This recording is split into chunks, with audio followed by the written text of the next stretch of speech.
आशा अपने सास ससुर के साथ बिल्कुल भी अच्छा बर्ताव नहीं करती थी। उसका पति सुनील भी अपने माता पिता के साथ बड़ा ही रूखा व्यवहार करता था। अब उनके बेटे की शादी मेघा से हो गई है और हवा का रुख बदल रहा है। मेघा चलो आओ, रसोई में आकर मेरे साथ रात का खाना बनाने में मेरी मदद करो। मम्मी जी, मैं अभी सीरियल देख रही हूँ, अभी तो शाम होने में भी टाइम है, मैं थोड़ी देर में आती हूँ। बहू, तुम्हें सुनाई नहीं दिया मैंने क्या कहा? मम्मी जी, शायद आपको सुनाई नहीं दिया जब मैंने कहा। आशा रसोई में जाकर सारा खाना खुद बनाती है और मेघा अपनी दादी सास ससुर के साथ बैठकर बातें कर रही होती है।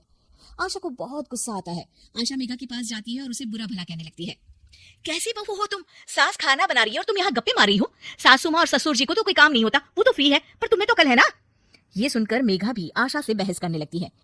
मम्मी जी, ये आपकी सास ससुर हैं, आप इनसे इज्जत से बात कीजिए, और हाँ, प्यार से बोलेंगी तो कुछ भी कर लूंगी, पर ऐसे रौब झाड़ेंगी ना तो भूल जाइए कि कोई काम करने वाली हूँ मैं। क्या तुम्हारी इतनी हिम्मत? मेरी ही किस्मत फूटी है जो मुझे तेरे जैसी नालायक बहू मिली है। नहीं मम्मी जी, आपसे ज्यादा खराब किस्मत तो दादी सास की है जिन्हें आप जैसी बहू मिली। आशा ये सुनकर तिल मिला उठती है। क्या कहा तुमने? आशा मेघा का हाथ पकड़ती है और कमरे से बाहर ले जा रही होती है। तभी वहां रोहित आ जाता है और मेघा उसे देखकर रोने का नाटक करने लगती है। देखिए देखिए, आपकी माँ मुझ पर कैसा अत्याचार कर रही है। मैंने इनसे कहा कि सासू माँ, मैं खाना बना देती हूँ, बस थोड़ा टाइम लगेगा, तो मेरा हाथ पकड़कर कैसे मुझे घसीट कर लेकर जा रही है। अरे बेटा, ये झूठ बोल रही है।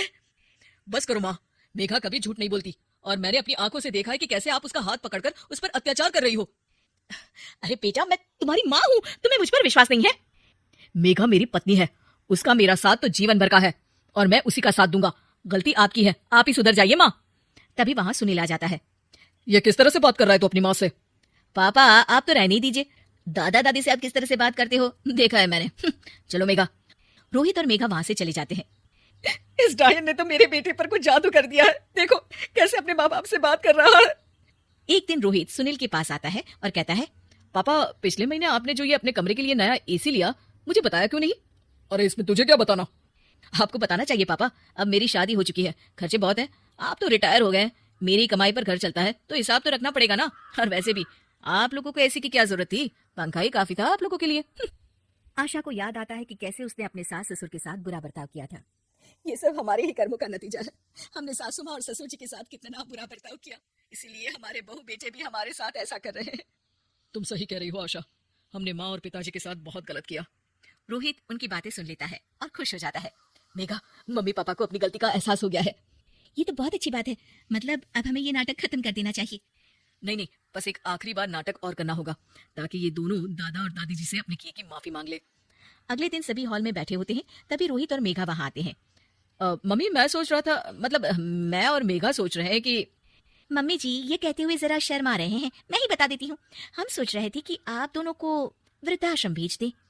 आशा और सुनील ये सुनकर दंग रह जाते हैं। तभी उनकी दादी सास बोलती है, ये कैसी बातें कर रहा है रोहित अपने माँ बाप से, कि अपने माँ बाप को कोई वृद्धाश्रम भेजता है? क्यों दादी, आपको भी तो ये लोग वृद्धाश्रम भेजने की धमकी देते रहते थे, तो आज इन्हें खुद ही चले जाना चाहिए। ये सुनकर सुनील और आशा शर्मिंदा हो जाते हैं।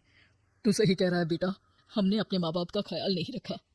हाँ, हमें कोई हक नहीं है यहाँ रहने का, चले जाते हैं हम।